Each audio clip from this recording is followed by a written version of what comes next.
A nossa história começa muito antes de tudo o que conhecemos, no período dos Homens das Cavernas. Vamos ver os fatos mais incríveis da história desse país até chegarmos aos tempos atuais. Há milhares de anos, os primeiros exploradores atravessaram os Alpes. Eles estavam em busca de terras mais amenas e encontraram uma península banhada pelo sol Mediterrâneo, com colinas verdes, vales férteis e um clima que parecia ter sido feito sob medida para a vida humana. Eles não sabiam que estavam pisando no território que se tornaria, um dia, o berço de uma das civilizações mais influentes da história. Um lugar que moldaria a arte, a arquitetura, a língua e os costumes de todo o mundo ocidental. A Itália ainda não existia como conceito, mas a terra já guardava em seu solo a promessa da grandeza que viria a se concretizar ao longo dos milênios.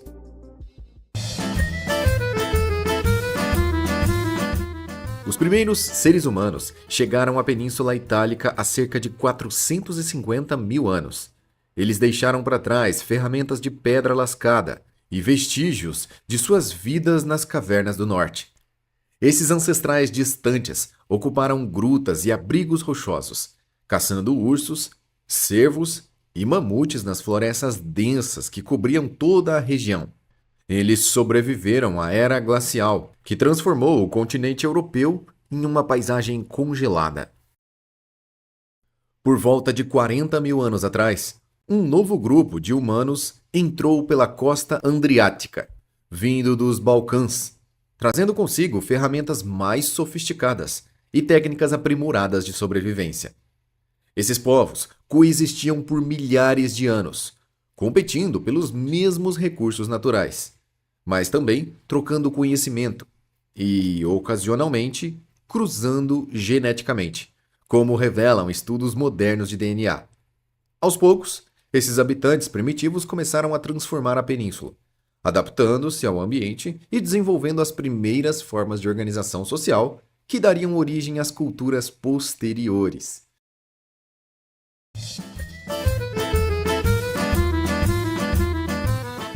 Por volta de 6 mil anos antes de Cristo, uma transformação radical chegou à Itália, e ela veio do Oriente Médio, atravessando a Grécia e cruzando o Mar Adriático. A agricultura. Ela moldou completamente o modo de vida dos habitantes da península, transformando caçadores-coletores, nômades, em agricultores sedentários. Eles passaram a cultivar o trigo, a cevada e as lentilhas, enquanto domesticavam cabras, ovelhas e porcos. Logo, surgiram as pequenas propriedades particulares familiares. Aldeias permanentes começaram a surgir, primeiro no sul da península e depois se espalhando para o norte, permitindo que as populações crescessem de maneira significativa pela primeira vez na história da região. A introdução da cerâmica revolucionou o armazenamento de alimentos, garantindo segurança alimentar durante os meses de inverno e permitindo que as comunidades prosperassem mesmo em tempos difíceis. Já a metalúrgica chegou por volta de 4000 a.C. Isso fez as ferramentas e implementos agrícolas ficarem muito mais eficientes e duráveis. A península começou a se diferenciar em culturas regionais distintas, com o norte recebendo influências alpinas e o sul absorvendo tradições do Mediterrâneo Oriental, e o centro de desenvolvimento característico próprio que mais tarde definiria a identidade da Itália.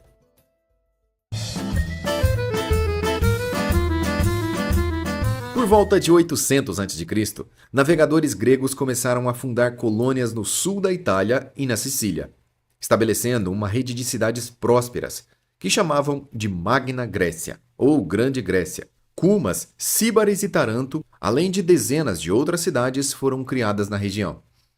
E essas não eram conquistas militares, eram colonizações comerciais pacíficas. Os gregos buscavam terras férteis para cultivar e rotas comerciais para expandir os seus negócios. Os colonizadores trouxeram o alfabeto, a filosofia, a matemática e a arquitetura, construindo templos que ainda hoje impressionam os visitantes de todo o mundo. O Templo de Hera, em Paestum, foi construído em 550 a.C. e permanece quase intacto após mais de 2 milênios. O Vale dos Templos, na Sicília, preserva 7 templos que rivalizam em conservação. Pitágoras, o famoso matemático que descobriu o teorema que leva o seu nome, viveu e ensinou no sul da Itália. Alguns outros filósofos italianos revolucionaram o pensamento ocidental, com os seus paradoxos e reflexões. Arquimedes, talvez o maior gênio da matemática, nasceu na Itália e desenvolveu suas teorias sobre alavancas, flutuação e geometria, que são estudadas até hoje.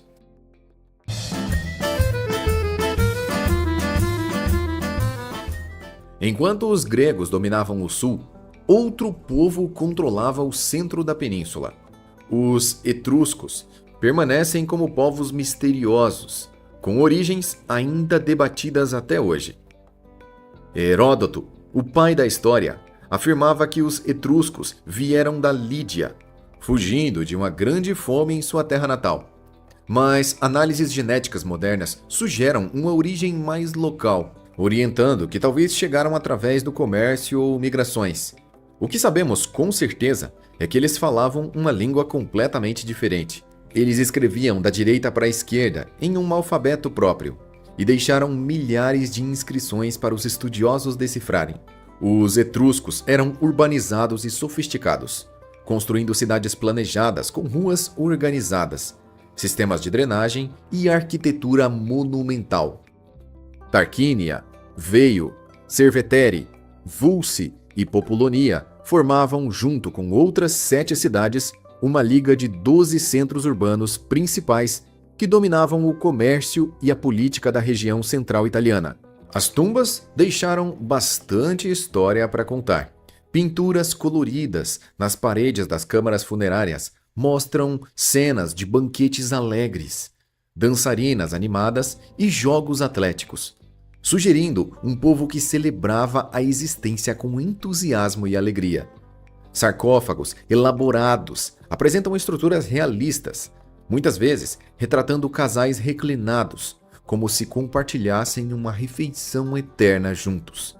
As mulheres etruscas tinham um status social incomum para a época, participando de banquetes públicos lado a lado com os homens, herdando propriedades para o seu uso próprio e recebendo liberdades que, na época, escandalizavam qualquer outro povo. Essa sociedade mais igualitária influenciou profundamente Roma, que herdou dos etruscos não apenas técnicas de construção e costumes religiosos, mas também uma forma de conviver em sociedade.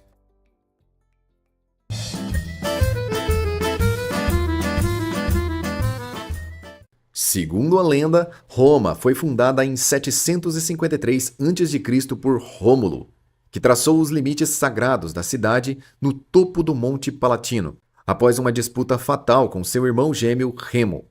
Embora a história seja mitológica, a data é surpreendentemente precisa. As evidências arqueológicas mostram que aldeias espalhadas pelas colinas da região começaram a se fundir em um núcleo urbano único, e isso aconteceu por volta dessa mesma época. Roma tinha uma localização estratégica extraordinária. Graças ao fácil acesso ao rio Tibre, eles controlavam o sistema mais lucrativo de comércio de sal entre o interior montanhoso e a costa do Mediterrâneo. Essa posição geográfica era privilegiada demais e permitiu que uma pequena cidade crescesse rapidamente, atraindo comerciantes, artesãos e agricultores de toda a região. Inicialmente governada por reis, Roma passou por um período monárquico que durou aproximadamente 250 anos, durante o qual 7 soberanos lendários moldaram as instituições básicas da cidade. Os 3 últimos reis eram etruscos, trazendo para Roma a sofisticação arquitetônica e religiosa.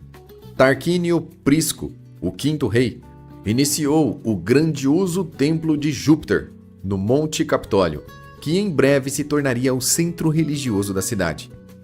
Em 509 a.C., os aristocratas romanos se revoltaram contra o último rei e estabeleceram uma república, um sistema de governo no qual o poder era dividido entre magistrados eleitos anualmente e um senado composto por anciãos experientes.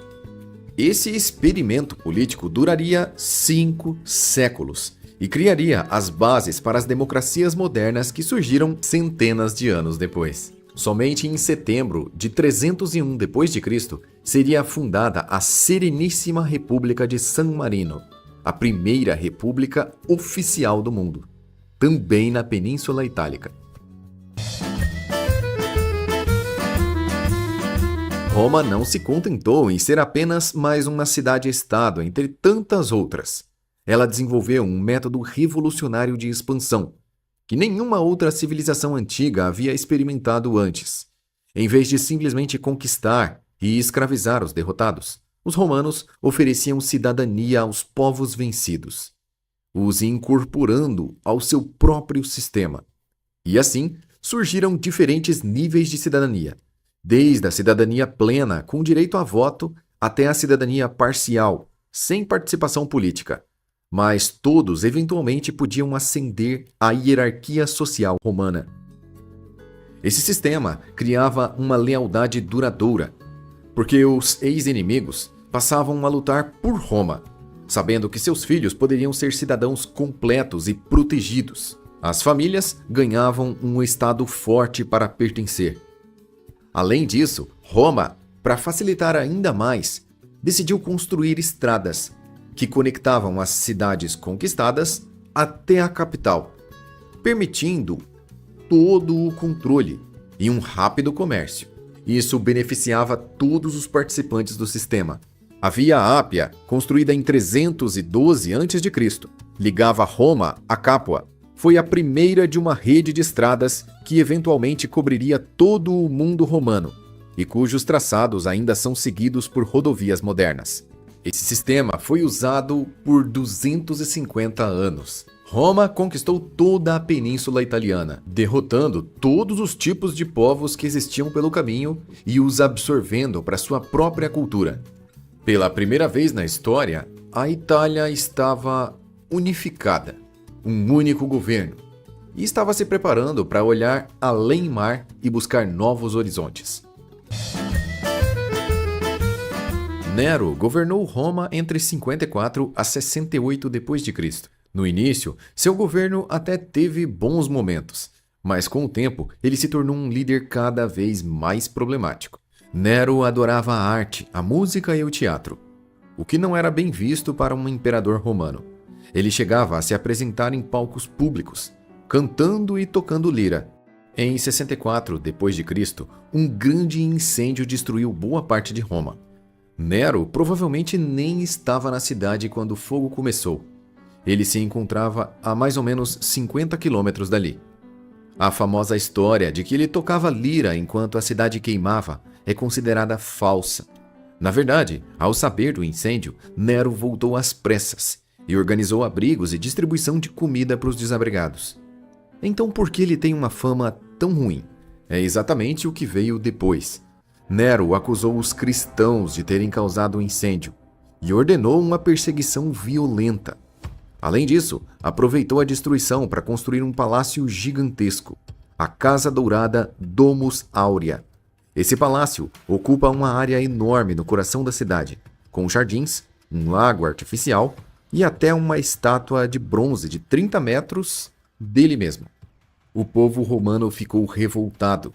Enquanto muitos haviam perdido suas casas no incêndio, o imperador perseguia inocentes e construía um palácio de luxo. No ano 68, o Senado romano se voltou contra Nero. Sem apoio e sem saída, o imperador acabou tirando a própria vida. O que se seguiu foi um período turbulento. 4 generais disputaram o poder e a guerra explodiu. O vencedor foi Vespasiano, um general experiente vindo de uma família simples. Ele precisava conquistar a confiança do povo e mostrar que era bem diferente de Nero. Sua solução foi demolir partes do palácio de Nero e, bem no lugar onde ficava o lago particular, construiu um anfiteatro gigante, aberto a todos os cidadãos romanos. A mensagem era poderosa. Onde antes existia luxo apenas para um, agora haveria diversão para o povo.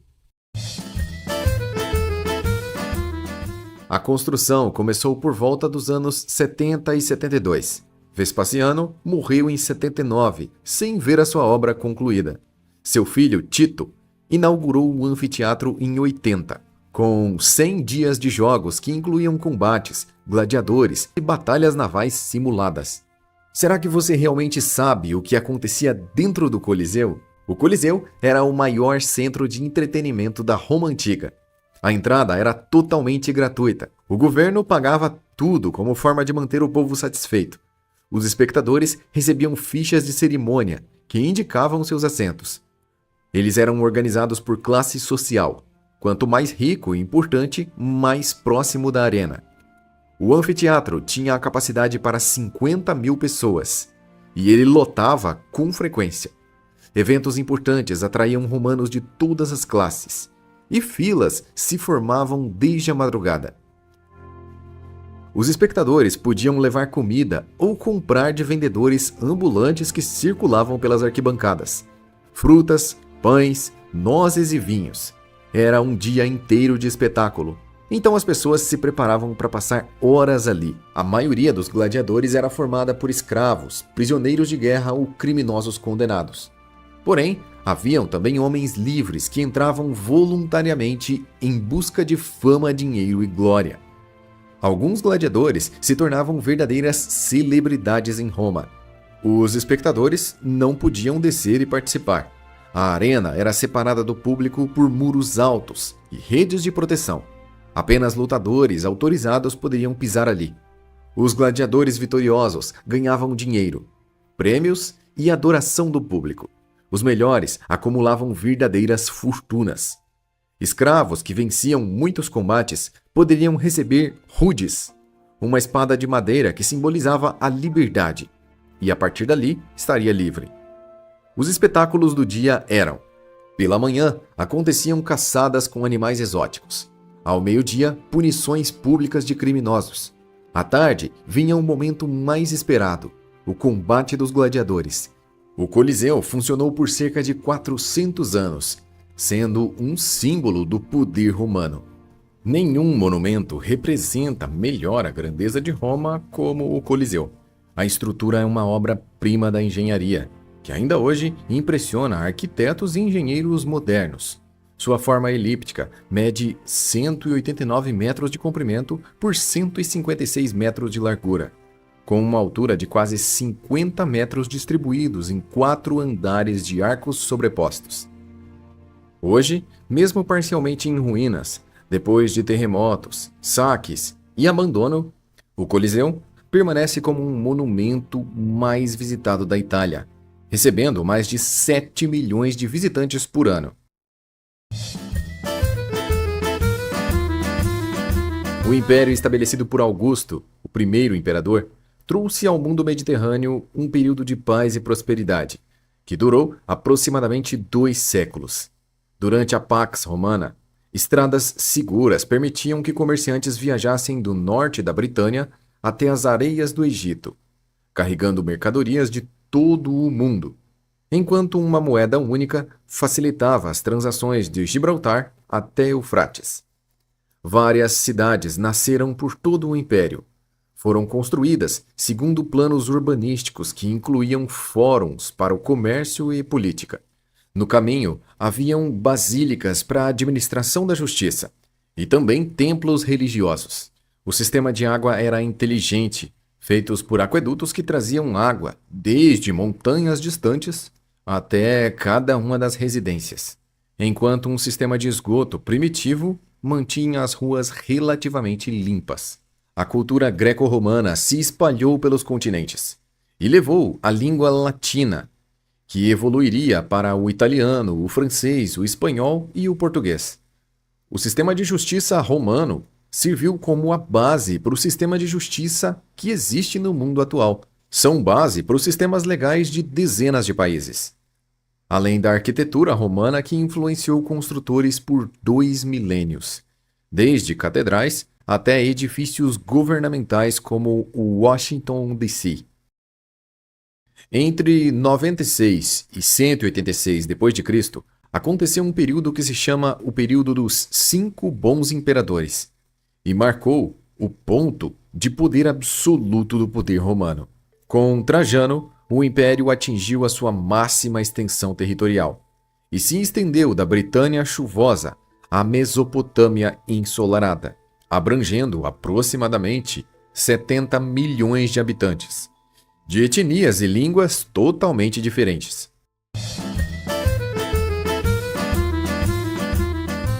Os últimos séculos do Império Romano foram uma época de mudanças gigantescas, daquelas que transformaram completamente o mundo antigo e deram origem à Idade Média.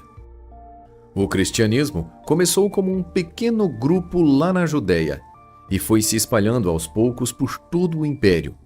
Primeiro conquistou os pobres e escravos, depois a classe média das cidades, e no final, até a própria família imperial abraçou a fé.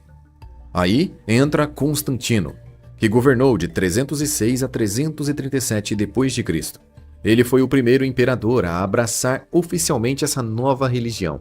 Em 313, ele legalizou o cristianismo através do Edito de Milão, e em 325 convocou o Concílio de Nicéia para definir a doutrina oficial da Igreja. E não parou por aí. Ele fundou uma nova capital no Oriente, Constantinopla, a cidade de Constantino, construída bem em cima da antiga colônia grega de Bizâncio, lá no Estreito de Bósforo. Depois, em 380, o imperador Teodósio foi ainda mais longe. Tornou o cristianismo a religião oficial do Estado e proibiu os cultos pagãos que haviam definido a espiritualidade romana por mais de 1000 anos. Isso gerou revolta.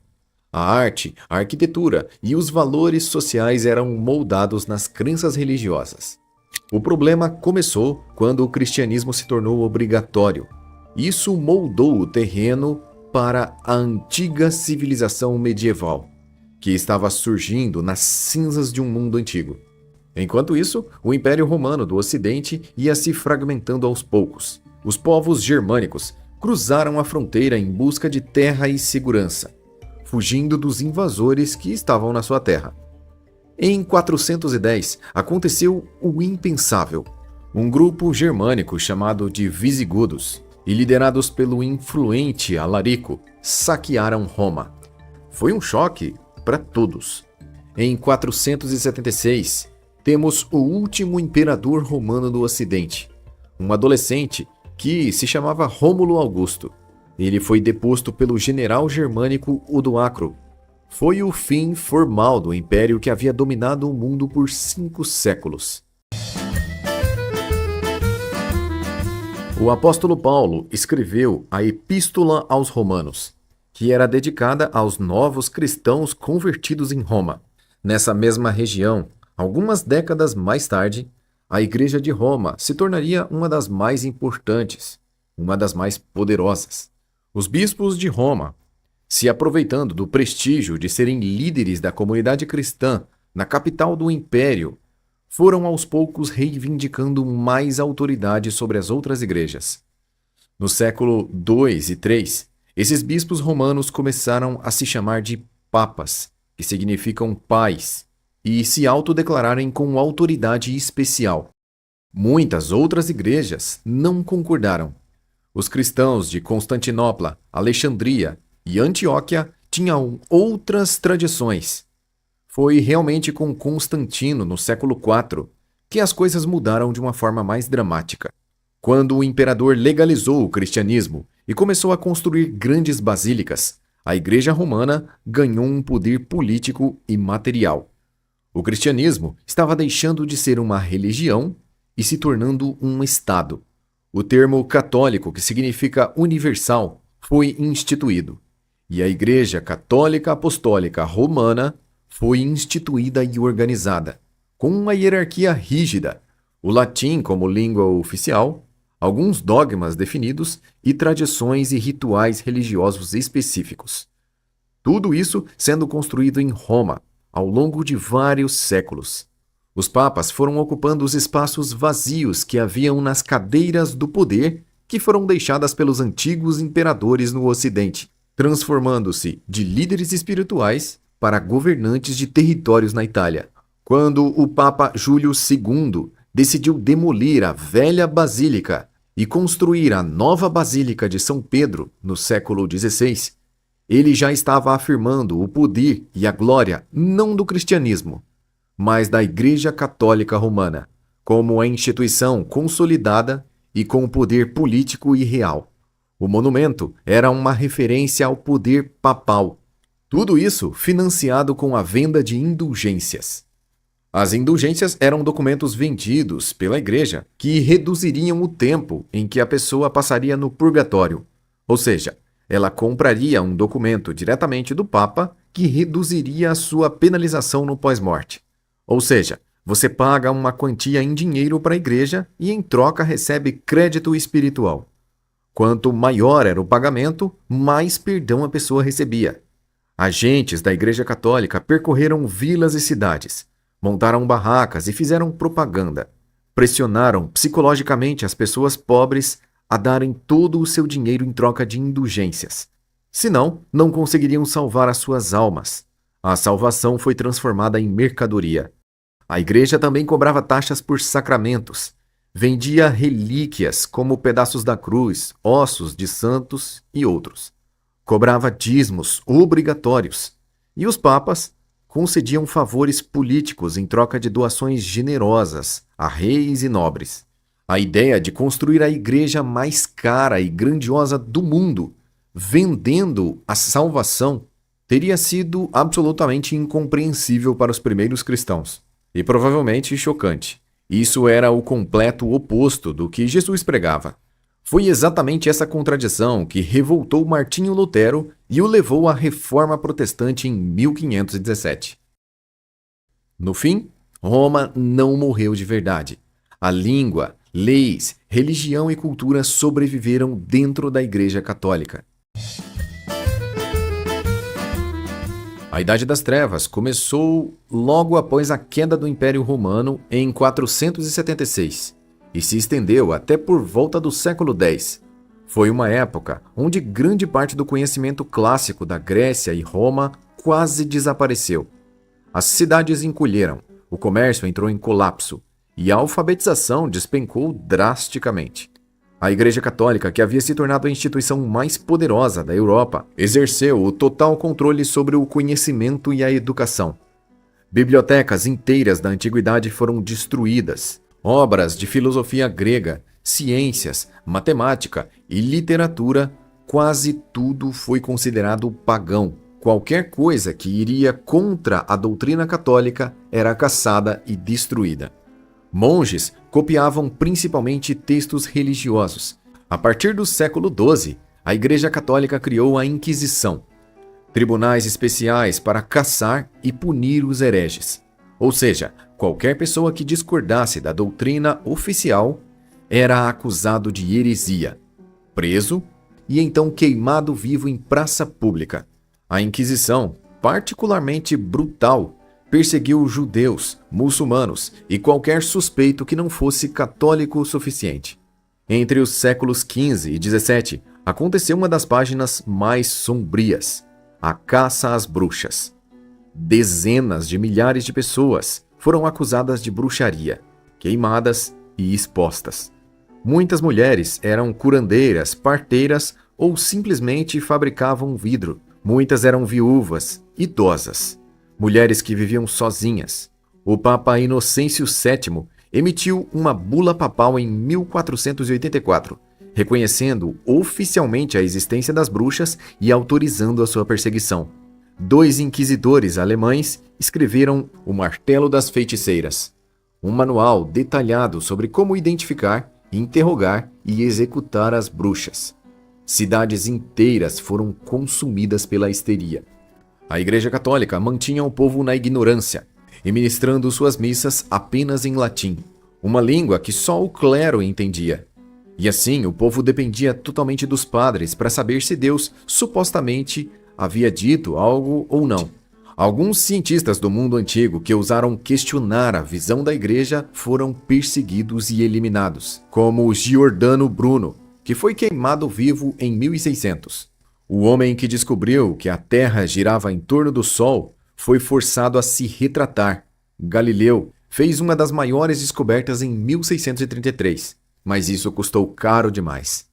Não podemos deixar de mencionar as Cruzadas, que foram lançadas entre 1095 e 1291, expedições militares, onde cavaleiros cristãos massacravam muçulmanos, judeus e até outros cristãos que não eram católicos. Na primeira cruzada, quando capturaram Jerusalém em 1099, mataram praticamente toda a população da cidade, homens, mulheres, idosos e crianças. Uma violência que durou semanas. Cronistas da época diziam que o sangue na cidade ia até a altura dos tornozelos. Cristãos foram perseguidos no sul da França e exterminados numa cruzada entre 1209 e 1229. Cidades inteiras foram destruídas. Então, quando o Papa foi perguntado em público como diferenciar os cristãos dos hereges, ele respondeu: matem todos. Deus reconhecerá os seus. Por séculos, a Igreja manteve uma lista de livros proibidos, que incluía livros de ciência, filosofia e literatura. Católicos que lessem esses livros corriam um risco de vida. É uma história pesada, mas importante para lembrar de tudo o que aconteceu nessa época. A Itália passou 13 séculos fragmentada em dezenas de estados independentes, enquanto outras nações europeias gradualmente se unificavam em monarquias centralizadas. Essa fragmentação política, que poderia parecer fraqueza, acabou se revelando como uma fonte de criatividade extraordinária, porque a competição entre líderes locais estimulou a criatividade em diversas áreas, comerciais, artísticas e intelectuais, o que levaram ao Renascimento. No vazio deixado pelo colapso do Império Romano, cidades italianas começaram a se governar sozinhas, desenvolvendo sistemas políticos próprios e economias independentes.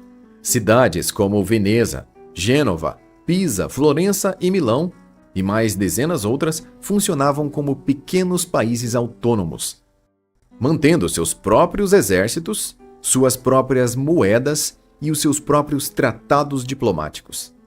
Veneza merece atenção especial, porque sua história é uma das mais extraordinárias de toda a civilização ocidental. Essa cidade merece uma atenção especial. Por lá, tudo começou com adversidade. Nos séculos V e VI, refugiados desesperados fugiram das invasões bárbaras. Eles foram parar em ilhas, e ali, naquele lugar que supostamente ninguém poderia viver porque estava coberto de pântanos, eles decidiram se instalar. Os exércitos invasores não conseguiram alcançá-los. Aquele era o refúgio perfeito. Hoje, você pode se perguntar por que Veneza está debaixo d'água. A resposta mostra uma engenhosidade impressionante. Os primeiros habitantes de Veneza não construíram simplesmente sobre a água. Eles cravaram milhões de estacas de madeira no leito lamacento da laguna, fincando tão fundo que atingiram camadas de argila compactada. A madeira, principalmente carvalho, não apodrecia porque ficava completamente submersa em água salgada, e assim ela não poderia se decompor. Sobre essas estacas, eles colocaram placas de pedra, uma rocha impermeável que resiste bem à água salgada. E aí, sobre essas plataformas, eles ergueram palácios e igrejas. A cidade foi planejada de uma forma totalmente diferente, em torno de canais, não de ruas. O Grande Canal serpenteia pelo coração urbano como uma avenida aquática. Mais de 400 pontes conectam 118 pequenas ilhas, e elas formam a cidade, criando um verdadeiro labirinto. Em pouco tempo, Veneza ficou famosa. Ela se tornou a maior potência comercial do Mediterrâneo, controlando rotas de especiarias da Ásia, seda da China, ouro da África e outras mercadorias. A frota mercante era a maior força da Europa. O arsenal naval era eficiente, usando técnicas de produção em linha. O governo era uma república oligárquica com um doge, eleito de forma vitalícia. Ele presidia conselhos e mercadores que administravam o Estado com uma eficiência notável. Eles tinham um Conselho dos Dez, um tipo de serviço secreto medieval, que protegia a estabilidade política com métodos discretos mais eficazes, mantendo Veneza resistente a guerras civis que devastavam outras cidades italianas. A Basílica de São Marcos são cúpulas bizantinas cobertas de mosaicos dourados, tudo para simbolizar a riqueza. Esse é o Palácio Ducal, uma obra-prima do gótico veneziano. Abrigava a residência do doge, os tribunais, as prisões e os salões onde se decidia o destino da grande nação. Hoje, Veneza enfrenta outros desafios. As marés excepcionalmente altas estão inundando a Praça de São Marcos e outras áreas baixas. Então foi iniciado o projeto MOSSE, um sistema de comportas móveis, que são a tentativa mais recente de proteger a cidade da água. Apesar disso, ano após ano, Veneza segue afundando. Essa é Florença, que dominava as finanças e as artes da Europa renascentista. Era o centro de tudo. As companhias bancárias tinham filiais em todas as principais cidades europeias, emprestando dinheiro para papas e reis, financiando guerras e cruzadas, acumulando fortunas que transformaram a cidade na capital mundial da cultura. E aí entra a família Medici, que simboliza perfeitamente essa era dourada. Giovanni de Bicci fundou o Banco da Família lá no final do século XIV, mas foi seu filho, Cosimo, que transformou Florença no domínio pessoal dele. Ele e seus descendentes, especialmente Lorenzo, o Magnífico, investiram pesado em arte e atraíram para Florença os maiores talentos da época. Um deles se chamava Michelangelo, que ainda adolescente foi descoberto por Lorenzo, e foi aí que o gênio se desenvolveu e produziu suas grandes artes. Outro nome é Leonardo da Vinci, o homem mais versátil que já viveu, um polímata, que passou sua vida escrevendo e desenvolvendo técnicas revolucionárias de pintura, estudando anatomia, projetando máquinas e criando centenas de coisas novas. A poucos quilômetros de Florença, na cidade de Pisa, tem um dos monumentos mais reconhecíveis do mundo. E ele não é famoso pela sua perfeição, mas sim pela sua imperfeição. A Torre de Pisa é, oficialmente, o campanário da catedral da cidade. E ela começou a se inclinar mesmo antes de ser concluída. Um erro de engenharia que virou uma atração turística mundial. A construção começou há quase 1000 anos atrás. O responsável era Bonanno Pisano. A torre fazia parte de um conjunto que incluía a catedral, um cemitério e um batistério, um salão destinado ao batismo, todos revestidos de mármore branco. Quando os construtores completaram os 3 primeiros andares, eles perceberam que a torre estava inclinando, afundando lentamente no solo macio de argila. A construção foi interrompida por quase um século. Nesse tempo, o solo se compactou e permitiu a continuação da obra. Quando os trabalhadores voltaram quase um século depois, dessa vez sob a direção de Giovanni e de Simone, os construtores até tentaram corrigir a inclinação, construindo andares superiores ligeiramente mais altos do que o lado que estava afundando. Isso deu à torre a sua característica de forma curva. A torre só ficou pronta em 1372, quase 2 séculos após o início da construção, atingindo uma altura de 56 metros e apresentando uma inclinação que continuaria aumentando ao longo dos séculos. No final do século XX, a situação ficou crítica. A inclinação havia atingido mais de 5 metros. Os engenheiros temiam que a torre pudesse colapsar a qualquer momento. Um projeto internacional de estabilização foi criado, conduzido entre 1990 e 2001, Ele removeu cuidadosamente o solo do lado tombado e refez a fundação, garantindo a sobrevivência da torre. Hoje, mais de 3 milhões de turistas visitam atualmente a Praça dos Milagres. O Renascimento italiano não ficou só em Florença. Ele se espalhou por toda a península e, eventualmente, por toda a Europa, transformando a arte, a arquitetura, a literatura e o pensamento ocidental, de maneiras que ainda sentimos até hoje. Em Roma, os papas competiam com os Medici. Ambos queriam os melhores artistas e pagavam valores monumentais. Essa competição gerou verdadeiros museus a céu aberto. Michelangelo passou 4 anos pintando o teto da Capela Sistina, com cenas de Gênesis, que incluem a criação de Adão, onde o dedo de Deus quase toca o dedo do primeiro homem. Essa é a imagem mais reproduzida de toda a história da arte.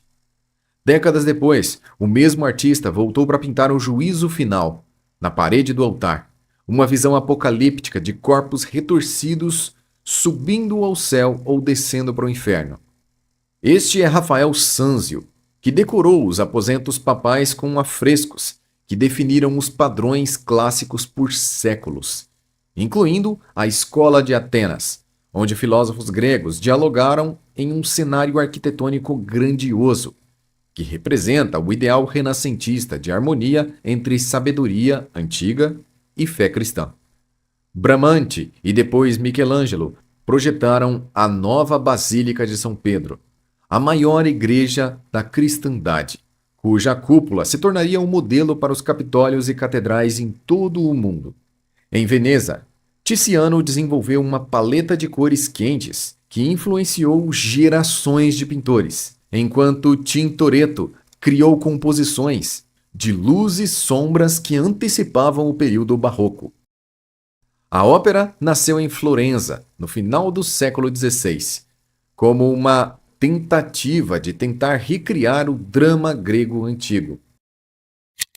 Agora, entramos na parte das criações, que deixaram a Itália mundialmente famosa. Vamos ver todas elas, ou pelo menos as mais relevantes. Tudo começa lá no século XVIII, em Nápoles, onde nasce a primeira pizza. Os vendedores ambulantes ofereciam discos de massa que eram parecidos com pães. Eles eram cobertos de queijo, alho, azeite e temperos. Uma solução rápida para trabalhadores que precisavam de refeições rápidas e baratas. Avançando para 1861, aconteceu algo histórico. Após 13 séculos de divisão, a Itália finalmente estava praticamente unificada, criando um reino que reunia pela primeira vez, desde a queda de Roma, todos os povos da península. O Risorgimento foi liderado por figuras heróicas, como Giuseppe Garibaldi, que conquistou o sul da Itália, começando apenas com 1.000 voluntários, e Camilo Cavour, que usou a diplomacia para conseguir apoio francês contra os austríacos. Mas esse novo reino enfrentou desafios imensos. Séculos de separação haviam criado diferenças profundas. O norte era industrializado e alfabetizado, enquanto o sul permanecia agrário e empobrecido. Em 1871, Roma se torna a capital, após a retirada das tropas francesas que protegiam o Papa, contemplando uma unificação territorial. Os primeiros governantes investiram pesado em educação e infraestrutura, construindo ferrovias e estabelecendo escolas. Em 1889, segundo a lenda, a rainha visitou Nápoles, e para prestigiá-la, o pizzaiolo Raffaele Esposito criou uma versão especial com tomate vermelho, mussarela branca e manjericão verde, as cores da bandeira italiana. A rainha gostou tanto que a pizza recebeu o nome da Rainha Margherita. No final do século XIX e início do século XX, a imigração italiana leva a pizza para fora do mundo. E a pizza italiana conquista a todos. Milhões de italianos, principalmente do Sul, embarcaram para as Américas, carregando suas receitas. Em Nova York, Chicago, São Paulo ou Buenos Aires, as pizzarias aumentaram e as comunidades locais aprovaram. Em 1899, nasce a Fiat em Turim, fundada por Giovanni Agnelli. A fábrica italiana de automóveis crescia para se tornar uma das maiores montadoras do mundo. Em 1913, Mario Prada abre sua primeira loja em Milão, vendendo malas e acessórios da marca Prada, mas seria apenas a sua neta que transformaria a empresa em uma potência global. Em 1921, Guccio Gucci funda a empresa em Florença. A Gucci, inicialmente, produzia artigos de couro inspirados nos viajantes britânicos. O padrão de 2 Gs entrelaçados e as listras verdes e vermelhas se tornariam um símbolo de luxo mundial.